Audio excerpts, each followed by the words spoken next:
12h, 12 minutes, 12 secondes, tout va bien. Sur Radio Broadcast 107.9 à Paris et puis évidemment sur le Paris Radio Show 2026. Lionel Guiffan, bonjour. Bonjour. Tu vas bien, Lionel? Merci, oui, très bien, très bien. Bon, Lionel, tu représentes la société RCS que l'on ne présente plus mais que l'on va tout de même présenter. Un tout petit peu. Un tout petit peu.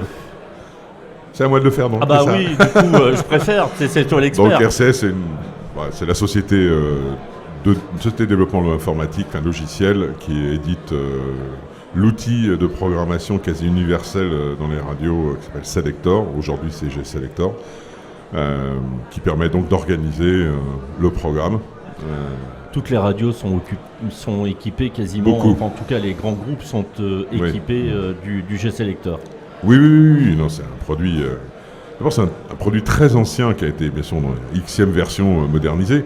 Qui a été développé développé aux États-Unis. Développé aux États-Unis, mais qui est quand même commercialisé depuis 1974. Donc il y a une très très longue histoire qui a permis évidemment de vendre aujourd'hui. Je pense qu'il y a presque 120 pays dans le monde, donc 120 pays de radios dans le monde qui utilisent le Selector. Alors je crois me souvenir, mais je vais peut-être dire une bêtise, que la première radio FM sur Paris qui a été équipée du Selector, ça devait être Chérie FM. Oui, alors il y a un petit combat à ce niveau-là, Il y a mais un oui. petit combat. C'était pas Chérie. Je pense que Si, mais en fait c'est on va dire quasi en même temps. Il y a eu Chérie et Skyrock en fait. D'accord. Qui ont été... et Énergie ensuite. Énergie ensuite, et puis Nostalgie aussi très rapidement. Et Rire et Chanson aussi. Plus tard. Oui, plus tard, quoique. Parce que vraiment pour moi... 91, en fait... on l'avait le logiciel. Alors, j'ai pas retrouvé le contrat historique de Chérie. Le seul qui est le plus historique, c'est celui de Sky, et qui est donc le numéro 5 en France. D'accord. Voilà, donc ça nous ramène vraiment très très loin. À l'époque où Philippe Generali, qui était le président de RCS, oui. se vendait lui-même tout seul. Voilà, se déplaçait dans les stations pour faire des mises à jour du programme, et qui est ensuite parti aux États-Unis. Et tu m'expliquais hier qu'il allait maintenant en retraite, prendre sa retraite bien méritée. Oui, parce que c'est des grandes histoires et très longues. Le milieu de la radio étant quand même un petit milieu dans le monde entier, en fait, c'est une petite population, et quand on y passe presque toute sa vie, c'est plus ou moins 30 ou 40 ans d'activité professionnelle, au bout d'un moment, on connaît tout le monde, on connaît les gens, bien sûr, et puis c'est des belles histoires qui se construisent, et l'utilisation du Selector, c'est pratiquement unique à chaque station. Tout le monde a sa manière de faire, donc ça amène plein de discussions, c'est toujours intéressant. Alors, pour la petite histoire aussi, c'est que nous, on s'est connus à Énergie avant que tu ne partes chez RCS. Aujourd'hui, chez RCS, sur ce salon, vous apportez des innovations. Alors, évidemment, vous allez retrouver des amis, des copains, des clients, mais vous avez des innovations particulières à présenter? Oui, en fait, c'est la nouvelle brique qui s'ajoute à toute la longue liste. C'est donc le passage en cloud pour à la fois le diffuseur, les États, et le Selector, donc chez Selector. Le diffuseur donc qui permet de travailler en temps réel dans le cloud avec soit une console virtuelle, soit une console physique locale, quoi. Donc c'est une grosse évolution, parce que ça veut dire que la fameuse pièce des techniciens appelée CDM en France, remplie de matériel, en fait elle est devenue dans le cloud un système virtuel. Il ne reste que la télécommande, le micro et la console, quoi. Alors c'est vrai que dans les radios, il y a encore quelques années, on était impressionné par en général les studios avec des grandes consoles, oui. Les studios de production avec d'énormes consoles, et le CDM où on voyait aligner des machines de partout. Et puis petit à petit, en fait, on est arrivé à l'ère du numérique où les consoles se sont améliorées, mais rapetissées, exactement.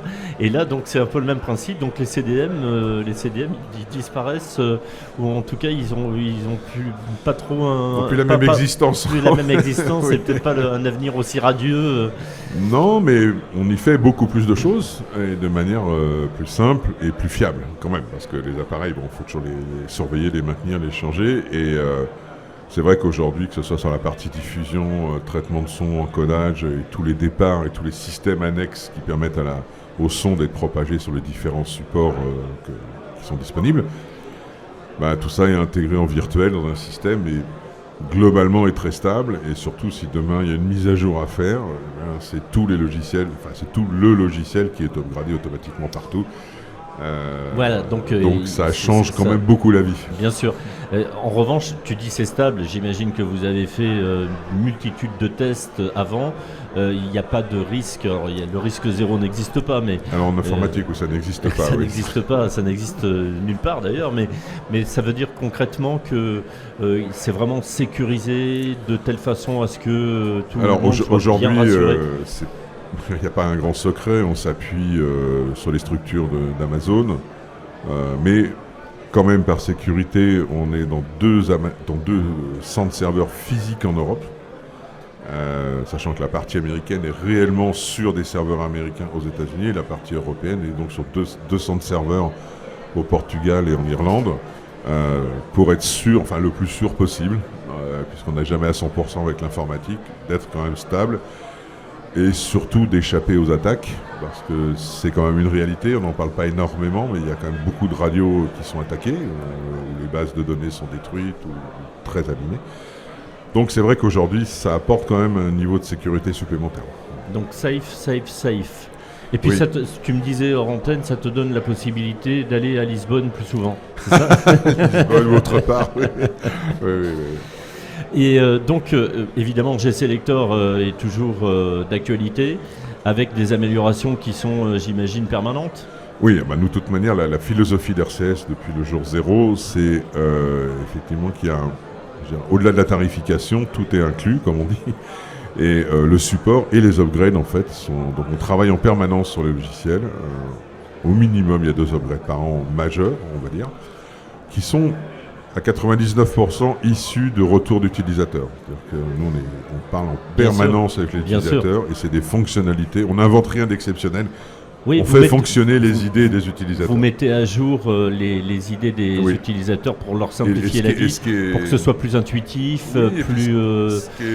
Ce qui est intéressant, c'est comme on a la chance d'avoir des radios dans le monde entier, c'est des idées qui viennent de partout.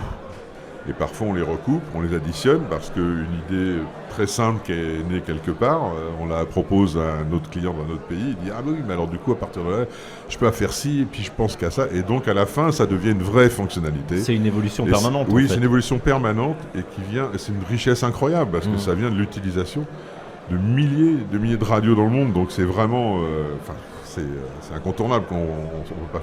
Il n'y a pas plus puissant comme système, quoi. Alors le G-Selector il est beaucoup plus intuitif, beaucoup plus fluide que ne l'était la version DOS de Selector historique, mais qui a fait son temps et qui était vraiment pratique d'utilisation et puis efficace et pertinente. Mais alors, on peut dire qu'il reste encore quelques... Il reste encore... Alors, aux États-Unis en particulier, il reste des irréductibles. Des irréductibles du Selector sur la version DOS. En France aussi?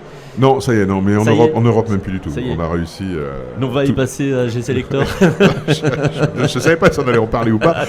Non, mais on en a parlé librement la dernière fois avec eux, donc il n'y a pas de souci.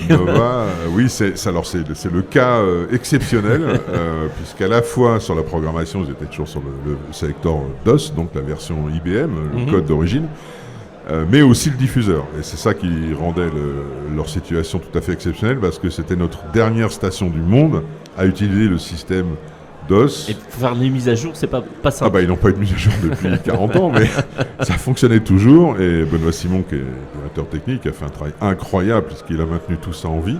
Et c'était à l'antenne. Et Nova, je pense, a fait des résultats et une longue carrière en radio avec un système.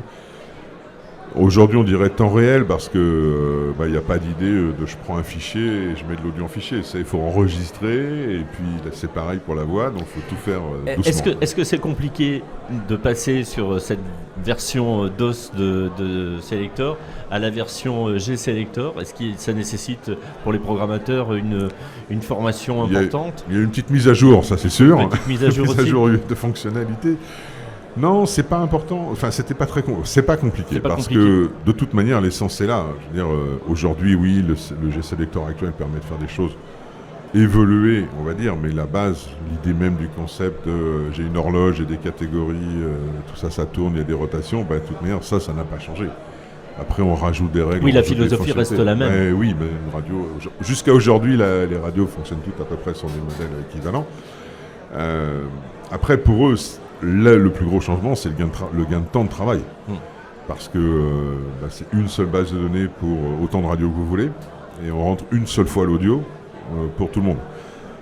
Donc évidemment, ça simplifie considérablement la vie, et ça permet donc aux programmateurs de consacrer beaucoup plus de temps à l'artistique, à la recherche de la programmation, plutôt que de passer du temps à copier des fichiers, à faire tout un tas de manœuvres manuelles et très très consommatrices de temps. Aujourd'hui, c'est tellement plus simple, et vraiment, c'était l'idée de fond du G-Selector, personne ne s'en rappelle réellement, mais il y a 20 ans, quand on a démarré cette version, c'était de dire aux gens, vous allez arrêter de faire des mathématiques pour programmer votre radio, et vous allez refaire de l'artistique. Et on va vous redonner votre temps d'artistique. Et c'est vraiment la clé, quoi. C'est que les gens, les utilisateurs, les gens, ils tentent de chercher, de continuer à reprendre leur métier d'origine, qui était de chercher de la musique, de savoir dans quel ordre je la mets le mieux. C'est quand même plus gratifiant que de faire un calcul à côté sur le bord de la table pour savoir si je fais un nombre pair ou un nombre pair de rotation. Pour vulgariser, le sélecteur fait tout le boulot fastidieux. Oui, l'idée c'est ça. Et le programmateur ensuite apporte sa touche artistique pour celles et ceux qui ne connaîtraient pas le principe. Je pense qu'il n'y en a pas beaucoup, mais pour celles et ceux qui ne connaîtraient pas le principe, le sélecteur va te permettre de te dire aujourd'hui à 7h15, il ne faut pas passer ce titre-là parce qu'il a été diffusé avant-hier à 7h10. Et en même temps, donc il va mouliner tout ça, il va proposer d'autres titres. Et après, libre à l'animateur, au programmateur, de changer les titres manuellement s'il le souhaite pour donner telle couleur à l'antenne ou telle autre couleur. Cette version-là, des algorithmes, on a rajouté des algorithmes par rapport aux versions historiques. Ces algorithmes, justement, tiennent compte de ce que tu fais. C'est-à-dire, il y a une sorte d'apprentissage. Et donc, comme tu viens de l'expliquer, le logiciel propose des nouvelles choses qui correspondent à ce qu'attend le programmateur sur ce programme. Et ça, c'est vraiment une aide incroyable. On ne fait pas la radio à la place des gens. C'est simplement, on leur dit... on les accompagne. On les accompagne, en disant, t'avais fait ça, mais peut-être que ça, c'est pas mal. Et puis ça correspond à ce que tu faisais avant, mais on a une autre idée éventuellement. Et voilà. Bon, génial. Merci Lionel de rien, d'être passé. Merci beaucoup. Comme on le fait à chaque fois, mais c'est un vrai bonheur de te recevoir. Et puis, on te souhaite un bon salon. Oui, tu vas retrouver ton équipe et tous les clients. Et tous les clients et tous tes potes. Oui, parce qu'à force. Hein. C'est bien. Oui, tu connais une immense famille. J'allais dire, tu connais toute la France, mais ça va bien au-delà. Oui. Donc, c'est génial. Il est 12h25 et vous êtes bien sur Radio Broadcast.